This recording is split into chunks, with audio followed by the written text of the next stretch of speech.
जो रोजगार के इशू पे नौजवानों को ठगा गया, किसान को कहा गया कि आय दुगनी हुई, नहीं हुआ। जो सांसद चुने जाते हैं वो स्थानीय मुद्दे पे चुने जाते हैं, स्थानीय मुद्दे पे उनके पास कोई उत्तर नहीं है। कभी मटन पे आए, कभी मछली पे आए, कभी मंगलसूत्र पे आए। मणिपुर में बहू बेटियों को वहाँ पर जिस स्थिति में घुमाया गया वो पूरा देश जाना। ये कोई भूलेगा कि 17 साल भाजपा सरकार में रही नीतीश कुमार के साथ और 17 नौकरी भी नहीं दे पाई। नमस्कार, इस वक्त हम मौजूद हैं सारण लोकसभा के रौजा गांव में।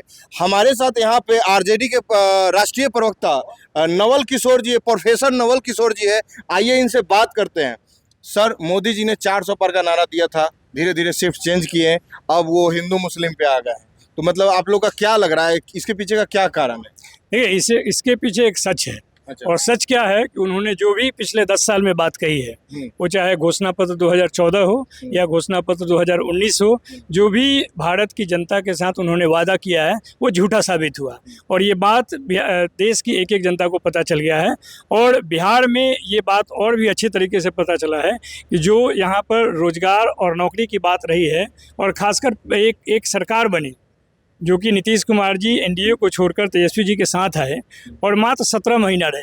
17 महीना में जो नौकरी पे जो उन्होंने काम किया वो पूरे देश में चर्चा का विषय बना। और वहीं से शुरुआत होती है मोदी जी के राजनीति का पतन।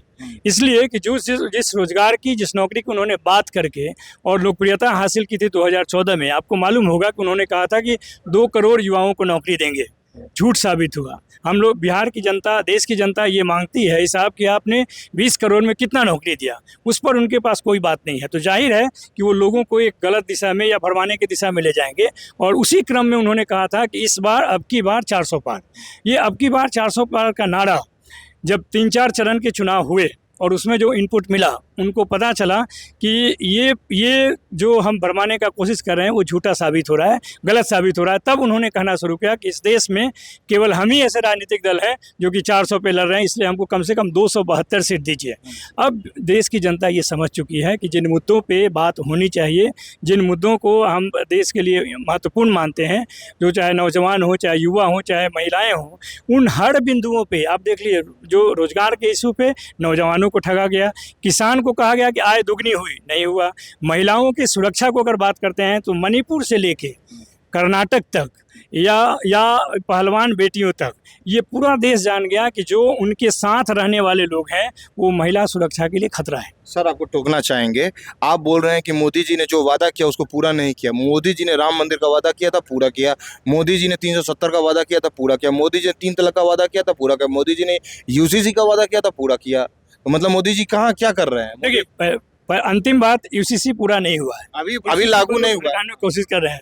दूसरी बात, जो राम मंदिर का वादा पूरा हुआ, उनका वादा पूरा नहीं हुआ, सुप्रीम कोर्ट के जजमेंट से हुआ। उसमें दोनों पार्टी थे, दोनों पार्टी को देखकर और जो सुप्रीम कोर्ट का निर्णय है उसके आधार पर बना। हाँ, ये कह सकते हैं कि उस मुद्दे को अपना मुद्दा बनाने के लिए और लोगों को भरमाने के लिए तमाम तरह की कोशिशें की जनवरी के महीने में, जो वह भी विफल साबित हुआ। तभी वो आए दूसरे मुद्दों पे, हिंदू मुसलमान पे आए, कभी मटन पे आए, कभी मछली पे आए, कभी मंगलसूत्र पे आए। ये तमाम तरह के जो मुद्दे उन्होंने चुना, जब उनको लग गया कि वो मुद्दा किसी काम का नहीं है, उनको पता चल गया कि इस देश में जो धर्म के प्रति लोगों का रुझान है, चाहे वो निजी मसला है, सार्वजनिक तौर पे धार्मिक इस्तेमाल में जो उन्होंने प्रयास किया, लोगों ने उसको स्वीकार नहीं किया। और यही कारण है कि मोदी जी आज डिफेंसिव नजर आ रहे हैं।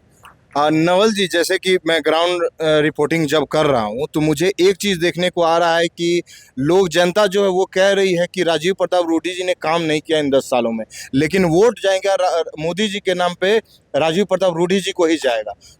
तो फिर तो वही बात हो गया। नहीं, ये भी बात गलत है। यहाँ पर सिर्फ रूडी जी का फेलियर नहीं है, रूडी जी का तो 3 महत्वपूर्ण विफलता है, वो पूरा बिहार की जनता, सारण की जनता जानती है। पहला कि जब वो मंत्री बने, उड्डयन मंत्री, उन्होंने कहा कि छपरा में अंतर्राष्ट्रीय स्तर का वो हवाई अड्डा बनाएंगे। आप देख लीजिए, बगल में ही है, जाकर देख लीजिए क्या स्थिति है उसका।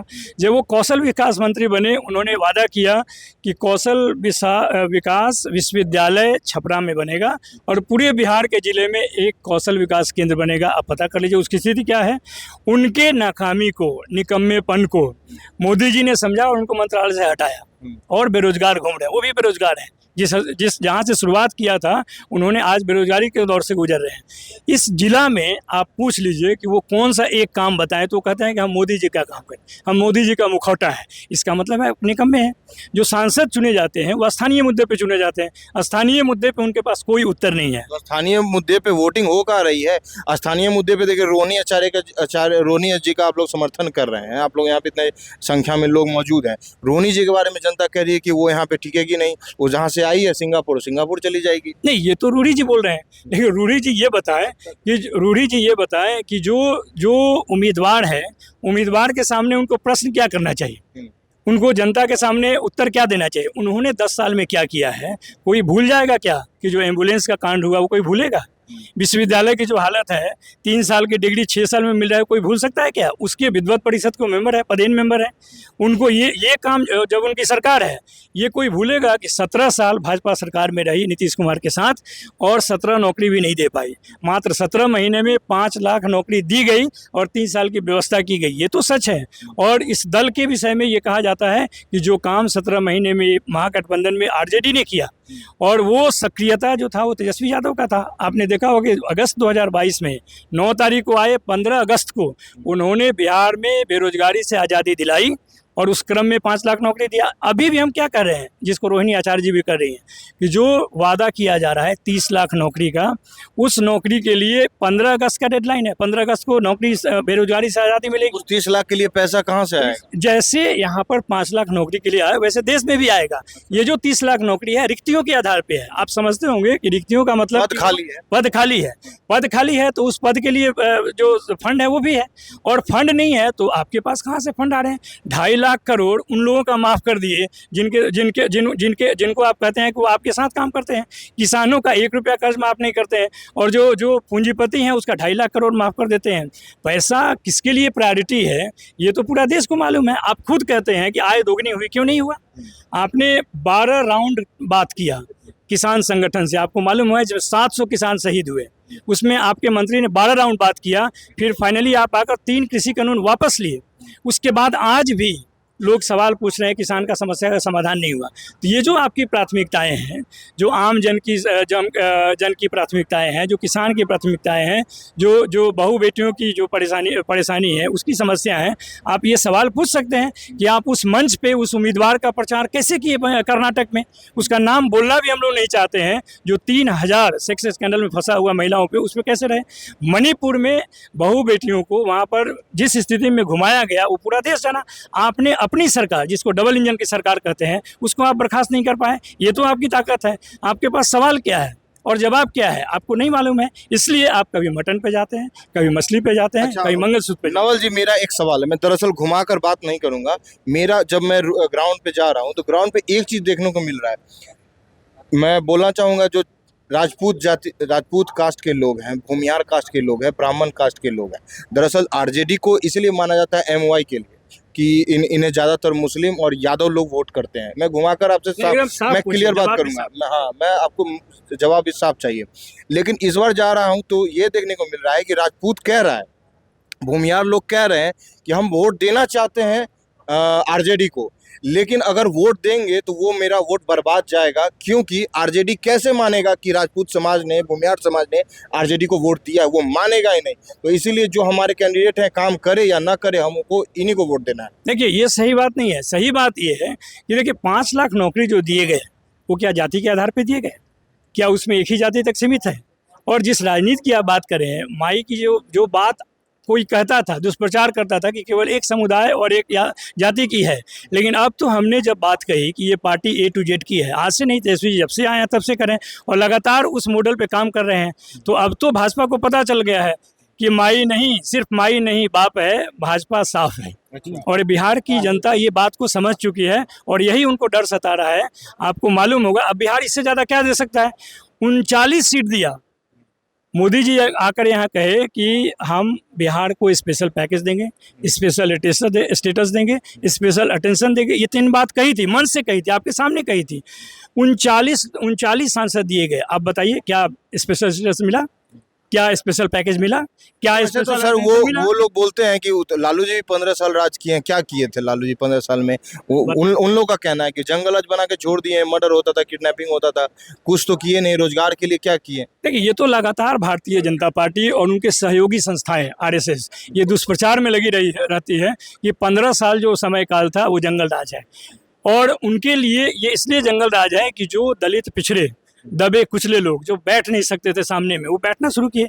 आपको लगा कि भाई हमारे सामने जो बैठ नहीं सकता आज कैसे बैठ गया। ये जंगल राज, अगर ये जंगल राज की ये परिभाषा है तब तो आप मान सकते हैं। लेकिन अगर जंगल राज में हर कोई जाति समस्या नहीं है, जातिगत गैर बराबरी समस्या है। जिस जातिगत गैर बराबरी को दूर करने के लिए लगातार लालू जी की राजनीति पूरे देश में प्रचलित है। उन्होंने मंडल कमीशन को लागू कराने में जो भूमिका निभाई 1989 में वीपी सिंह की सरकार में, वो पूरा देश जानता है। उसी समय भारतीय जनता पार्टी वीपी सिंह की सरकार को मंडल कमीशन लागू करने के बाद गिराया, ये पूरा देश जानता है। ये कौन नहीं जानता है कि 2010-11 तक यही भारतीय जनता पार्टी के गोपीनाथ मुंडे संसद के पटल पे बोले कि अगर ओबीसी की गिनती नहीं होगी, जातीय गणना नहीं होगी, तो यहाँ पिछड़ी वर्ग के वो भारतीय जनता पार्टी के थे। उन्होंने संसद के पटल पे कहा कि अगर नहीं गिनती की जाएगी तो ओबीसी के साथ अगले 10 साल तक अन्याय होगा। और भारतीय जनता पार्टी वो लगातार ये बात कहती रही।